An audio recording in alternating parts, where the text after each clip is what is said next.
وہ تمہارا گھر ابھی تک مکان مالک نے کسی کو دیا نہیں ہے. ساری زندگی سزا تو میں نے کاٹی نا. ایک بات مت بھولنا، تم سے شادی میں نے صرف اس لیے کی تھی تاکہ میں ظاہرہ کو تکلیف پہنچا سکوں. تم یہاں کیا کر رہی؟ کہیں تو ہمیں اکیلے چھوڑ دیا. میں ان کا حال پوچھ لیتا. تو تمہارے اب جو دل میں آتا ہے تم کرو.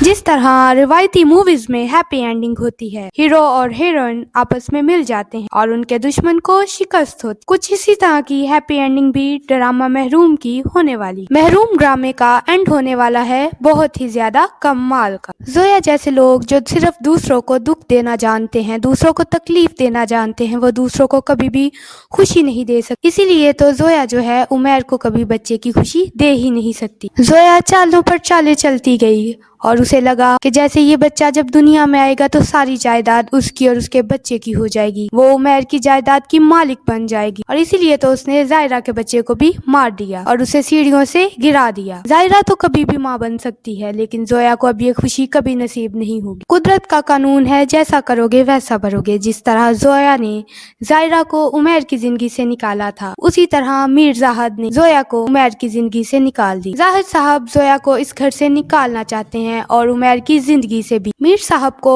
عمیر کا وارث چاہیے جو ان کی پوری جائیداد کا وارث ہو، لیکن زویا تو یہ خوشی دے نہیں سکتی، اس لیے انہوں نے عمیر کی زندگی سے زویا کو نکالنے کا فیصلہ کر لیا ہے. دوسری طرف زویا کہتی ہے میں بھی چپ نہیں بیٹھوں گی، اور زویا نے زاہد صاحب کی ساری سچائی کھول کر رکھ. جب زویا کو پتا چلتا ہے کہ زاہد صاحب اس کی سچائی عمیر کے سامنے لانے والے ہیں تو وہ بھی خاموش نہیں بیٹھتی اور وہ بھی زاہد صاحب کی ساری سچائی ان کے سامنے کھول کر رکھ دیتی ہے. اور ان دونوں کو یہ نہیں پتا ہوتا کہ عمیر دروازے پہ کھڑا ہو کر ان دونوں کی ساری باتیں سن چکا ہوتا ہے، اور عمیر غصے سے بھرا ہوا اندر آتا ہے اور عمیر اپنے باپ زاہد کو کہتا ہے کہ وہ تو عورت تھی، اس نے حسد اور جلن میں یہ سب کیا اور مجھے پانے کے لیے، میری محبت کو پانے کے لیے یہ سب کیا، لیکن تھے آپ تو میرے باپ تھے اور آپ نے میرے باپ ہو کے میری ماں کو مجھ سے نہ دور کیا. عمیر اپنے باپ زاہد سے کہتا ہے کہ جس عورت کی آپ ساری زندگی کردار کشی کرتے رہے، اصل میں وہ بہت اچھی تھی اور آپ نے میرے دل میں اس کے لیے نفرت پیدا کی. آج میں جس حال میں ہوں اپنی ماں کی بددعاؤں کی وجہ سے، کیونکہ میری ماں مجھ سے خوش نہیں ہے، اس لیے میں اس حال میں ہوں اور اس سب کا ذمہ دار آپ ہیں. عمیر زاہد صاحب کو کہتا ہے کہ میری ماں تو بے قصور تھی، مجرم تو آپ ہیں، آپ قصوروار ہیں. یہ بات سن کر زاہد صاحب عمیر کو کہتے ہیں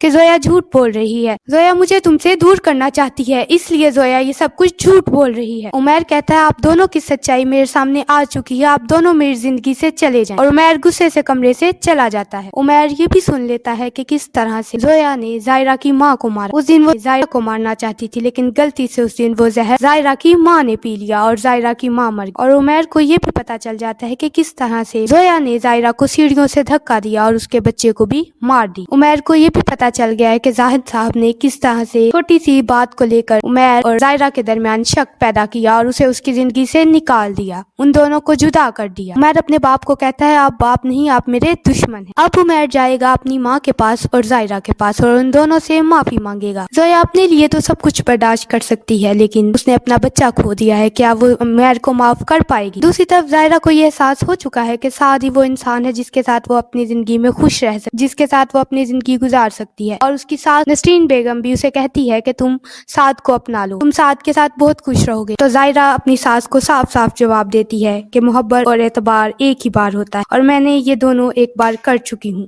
اب میں کسی پہ نہ تو محبت کر سکتی ہوں کسی کے ساتھ، نہ کسی پر اعتبار کر سکتی ہوں. لیکن یہ بات یقین سے نہیں کہی جا سکتی کہ ظاہرہ سعد کو اپنا لے گی یا عمیر کے ساتھ اپنی زندگی دوبارہ خوشی خوشی شروع کرے گی. یہ تو آنے والا ایپیسوڈ ہی بتائے گا کہ ظاہرہ سعد کو اپنائے گی یا عمیر کے ساتھ اپنی زندگی خوشی خوشی شروع کرے گی. لیکن ظاہرہ اپنی ساس کو کہتی ہے اب میں کسی کے ساتھ شادی نہیں کروں گی، اگر میری زندگی میں یہ لکھا ہے کہ میں اکیلی ہی اپنی زندگی گزاروں تو میں اب اکیلے ہی اپنی زندگی گزاروں گی. کیا ظاہرہ اپنی زندگی کے بارے میں کوئی بہتر فیصلہ کر پائے گی؟ وہ سعد کو اپنائے گی یا عمیر کے پاس واپس جائے گی؟ یہ جاننے کے لیے ہماری ڈیلی اپڈیٹس دیکھتے رہیں اور ہمارے چینل کو لائک اور سبسکرائب کر دیجیے.